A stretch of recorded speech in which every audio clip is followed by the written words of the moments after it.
à tous et bienvenue ou re-bienvenue sur la bibliothèque d'Emilia. Petit disclaimer, je parle du nez, je sais, mais j'étais malade la semaine dernière. Aujourd'hui on se retrouve pour parler des sorties du mois de février qui me font personnellement beaucoup envie. Je vais pas tout lister, mais celles qui ont le plus retenu mon attention. Vous verrez, c'est surtout concentré sur le tout début février, donc il va falloir être au taquet sur les sorties. Le premier livre qui a retenu mon attention, c'est Heavenfall, publié chez Bayard, et c'est écrit par Sarah Holland, l'auteur de la duologie Everlast que je n'ai jamais lu, donc je peux pas vous dire si j'aime cette plume, mais en tout cas il me semble que c'est une duologie, c'est prévu en tout cas. Et donc là c'est le tout premier tome de cette duologie qui sort donc le 2 février chez Bayard. Heavenfall, de quoi ça parle? Alors de ce que j'ai compris, on a 3 royaumes, Fjordenkill, Ardente et Solaria. Donc Fjordenkill, c'est tout ce qui est montagne, neige, froid, toutes ces choses là. Ardente, c'est l'extrême opposé, tout ce qui est chaleur, volcan, enfin je vais pas vous faire un dessin. Et vous avez Solaria qui elle est une porte fermée et qui retient des démons ou des bêtes, enfin voilà, c'est un endroit où on n'a pas trop envie d'aller. Et il se trouve qu'en fait Heavenfall c'est un petit peu une passerelle entre ces 3 mondes avec un gardien. Et souvent il y a sa nièce qui vient pour l'aider, ce gardien. Donc on va évidemment suivre Maddie qui est la nièce du gardien et qui un été en venant voir son oncle va voir qu'en fait la porte de Solaria elle est fracturée et du coup je pense que les démons vont venir un petit peu dans la passerelle puis vont pouvoir pénétrer des autres mondes et qu'elle va un petit peu essayer de se dépatouiller de tout ça. À mon avis c'est un petit peu la direction que ça va prendre. Je trouve ça assez sympa cette idée de monde parallèle, c'est un thème que j'aime bien explorer, donc je me suis dit pourquoi pas. En plus Everlast ça m'a toujours un petit peu titillé, le prémisse un petit peu de l'histoire m'a toujours semblé intéressant, mais vu que c'était une duologie qui était déjà terminée et qu'il y avait tellement de nouvelles choses qui me tentaient, je me suis jamais vraiment penchée, mais du coup je me dis que ce serait une bonne occasion en fait de découvrir la plume de Sarah Holland dans du young adult fantasy en fait. Donc voilà, je me suis dit pourquoi pas, et donc ça sort comme je vous ai dit le 2 février. Ensuite le 3 février cette fois, j'ai noté la sortie de Ce qu'il nous faut retrouver de Joanne et c'est publié chez Lumen. Alors de ce que j'ai compris c'est une histoire qui va parler de sororité notamment, parce que nous avons 2 sœurs qui ont été séparées dont l'une ne se souvient même plus de sa vie passée, sauf la seule chose qu'elle se souvient en fait c'est qu'elle a une sœur qui l'attend quelque part. Cette sœur là du coup elle est isolée avec sur une île déserte ou un truc comme ça. Et vous avez l'autre sœur qui elle est toujours avec ses parents sur une cité qui est dans les nuages pour protéger en fait les habitants, si je me souviens bien, parce que c'était un peu confus quand même le résumé. Et cette sœur-ci, elle pense que sa sœur a complètement disparu, qu'elle s'est volatilisée dans la nature comme ça. Et ça s'annonce assez dystopique et en même temps avec des sujets comme la sororité, comme la famille, comme... Je me suis dit que ça pouvait bien matcher, que j'avais pas encore vu ça en dystopie et que bah pourquoi pas ma foi. En plus Lumen c'est une maison d'édition young adult que j'aime beaucoup, je trouve qu'ils font des choix de titres qui sont très sympas. En plus je sais pas si vous êtes d'accord mais je trouve la couverture de ce livre vraiment super poétique, ça me donne vraiment envie, donc je me dis pourquoi pas. Le 3 février, et c'est pas terminé je vous le dis, sort également chez Young Novel et je crois que c'est Akata Manga qui a créé vraiment une branche roman différente des mangas, il me semble que c'est ça. Sort Pour l'amour du faux de Loan Lee. Et alors là, franchement ça me donne trop envie parce que j'adore la nourriture, j'adore cuisiner, j'adore toutes les histoires autour de la nourriture. Dès qu'il y a un film qui sort sur des chefs ou des trucs comme ça, je me jette dessus. Top Chef, ma vie. Du coup quand j'ai vu ce livre arriver je me suis dit ok, ambiance vietnamienne, surtout qu'en plus en ce moment je suis à fond dans tout ce qui est culture asiatique, au niveau des romans en tout cas. Et la nourriture, ok. Et là je suis allée encore un peu plus loin et j'ai vu que c'était une réécriture de Roméo et Juliette avec des familles rivales qui cuisinent toutes les deux le faux. Et chacune des familles en gros essaye de se battre pour obtenir le titre du meilleur restaurateur en fait de la ville ou du quartier. Et je trouvais ça tellement bien parce qu'en plus en ce moment Roméo et Juliette ça m'intrigue aussi peut-être que je suis en train de vous en dire un peu plus sur une vidéo qui sortira bientôt, mais voilà, je me suis dit que c'était super intéressant de transposer voilà, cette histoire un peu de romance dans du contemporain avec les traditions des familles asiatiques qui sont toujours très familles, donc des clans en fait un petit peu. Je trouve ça vraiment intéressant et franchement j'ai vraiment hâte, j'ai dit beaucoup de fois vraiment non, oui, j'ai énormément hâte de lire ce roman, c'est quelque chose qui me tente beaucoup. Je suis rarement aussi hypée pour une romance, hein, mais là, je sais pas, ça me parle, ça me donne envie, donc voilà, ça sort le 3 février. Le 3 février, toujours, sort chez Presse de la Cité le nouveau Michel Bussy, qui est Nouvelle Babel. Alors là, je vous avoue que j'ai pas trop envie d'en savoir beaucoup trop sur ce roman, parce que Michel Bussy c'est un auteur que j'adore, que j'aime me plonger dans ses romans qui sont souvent pas très longs en plus, un petit peu à l'aveuglette. Tout ce que je sais c'est que c'est censé se dérouler en 2057 et que on se retrouve dans une espèce de futur mais pas trop loin non plus, sur une île paradisiaque, et il y a un mort au milieu de tout ça avec toutes ces personnes riches qui sont sur cette île. La technologie promet d'être énormément présente, je sais qu'ils font une com là-dessus, en tout cas Presse de la Cité et Michel Bussy, j'ai vu déjà voilà, des coms sur le fait que la technologie est quand même omniprésente dans ce bouquin. Moi on me dit il y a un nouveau Michel Bussy qui sort, ça me suffit, j'ai pas besoin de vous trouver d'autres raisons, j'ai envie de lire ce livre. Et donc, je vous disais, c'est son dernier roman et ça sort le 3 février chez Presse de la Cité. Et enfin, le 3 février, mais cette fois c'est le dernier de la liste, sort chez Pocket Jeunesse Inheritance Games de Jennifer Lynn Barnes.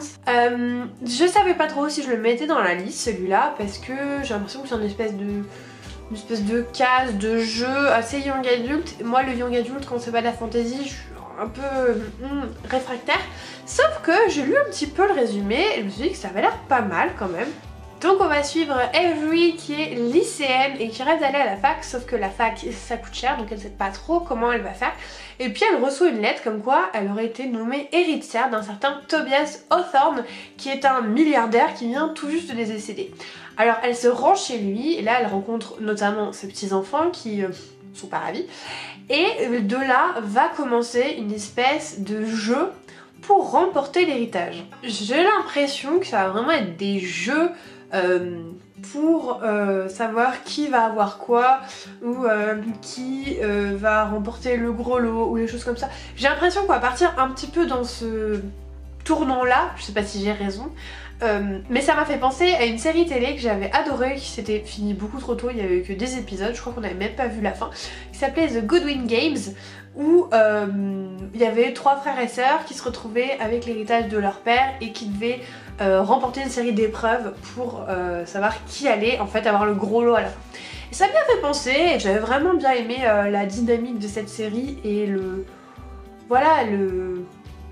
tout ce qui se dégageait de ces séries d'épreuves, et je me suis dit que ça pourrait être sympa, donc je l'ai noté. Est-ce que je me laisserai tenter? Je suis pas sûre, je pense que je vais attendre d'avoir quand même quelques retours, de voir quelques avis, voir exactement de quoi ça parle et si je me suis trompée ou pas. Mais en tout cas voilà, ça sort le 3 février chez Pocket Jeunesse. Le 9 février, cette fois, sort chez Calman Levy, L'Horizon d'une nuit de Camille Agrèbe. Alors il s'agit donc du nouveau thriller de Camille Agrèbe, que j'ai connu via sa saga en fait d'enquêteur avec un nom imprononçable. Mais voilà, vous m'avez vu dans les derniers vlogs et vidéos parler de ces romans. Il y avait Un cri sous la glace, Journal de ma disparition, c'est L'ombre de la baleine et L'archipel des larmes, c'est le 4e. Et là, ça fait pas partie de cette série, c'est vraiment...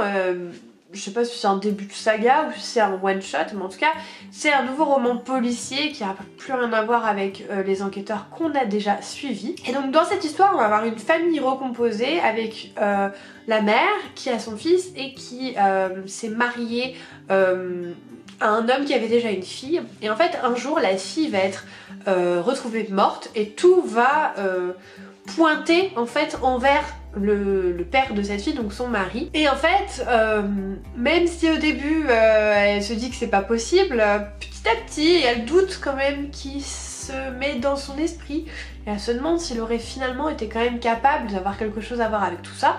Et de ce que j'ai compris, c'est un roman où petit à petit, chaque membre de la famille va nous dévoiler sa version des faits pour qu'on arrive à la fin à la résolution de cette enquête.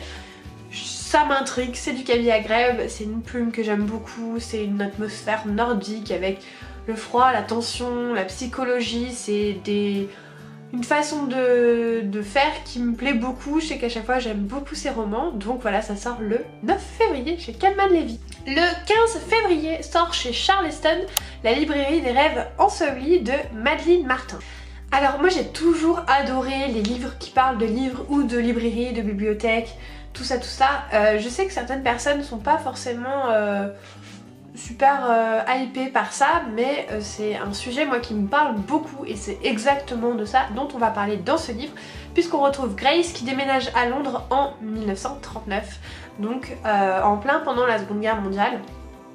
Et elle a toujours rêvé d'être libraire, de fournir du rêve aux gens, et c'est vraiment quelque chose qu'elle a toujours aimé, sauf qu'en fait quand elle arrive à Londres, on est en plein blitz et c'est pas du tout ce à quoi elle s'imaginait dans ses rêves de petite fille en fait, parce qu'elle a les bunkers, les attaques, c'est dur, sauf que pendant une attaque du blitz, il se trouve que y a une librairie qui est rescapée, où il lui est rien arrivé, elle a pas... Voilà, il n'y a pas eu de tir dessus. Et de ce que j'ai compris, on va suivre l'héroïne qui va redonner de l'espoir et du baume au cœur aux gens grâce à la littérature et grâce à la transmission par les livres dans une période sombre où les personnes sont en proie au désespoir, où leur famille est splittée totalement avec des personnes qui sont à l'autre bout du pays, d'autres qui sont en guerre, d'autres qui sont restées à Londres et qui doivent subir les bombardements et tout machin. Et c'est quelque chose qui m'a intriguée, parce que c'est vrai que j'aime bien les romans sur la Seconde Guerre mondiale parce que j'adore l'histoire et je trouve que c'est une période tellement forte que ça apporte beaucoup d'émotions. Il y a encore plein d'histoires à raconter sur la Seconde Guerre mondiale. Et c'est vrai que voir plutôt le côté retrouver de l'espoir sur place avec voilà, malgré le conflit, malgré la peur, c'est une histoire que j'ai envie de lire, c'est une histoire qui je pense va être belle, qui me donne envie en tout cas. Donc je pense que je vais essayer de me procurer ce livre là. Et enfin le dernier livre que je vais vous présenter dans ces sorties de février, il s'agit de Sans trouble de Robert Galbraith, c'est publié chez Grasset et c'est le 5e tome des aventures de Cormoran Strike. Alors c'est un livre qu'on a attendu longtemps et pour cause, hein, vu toutes les polémiques qu'il y a eu autour de tout ça.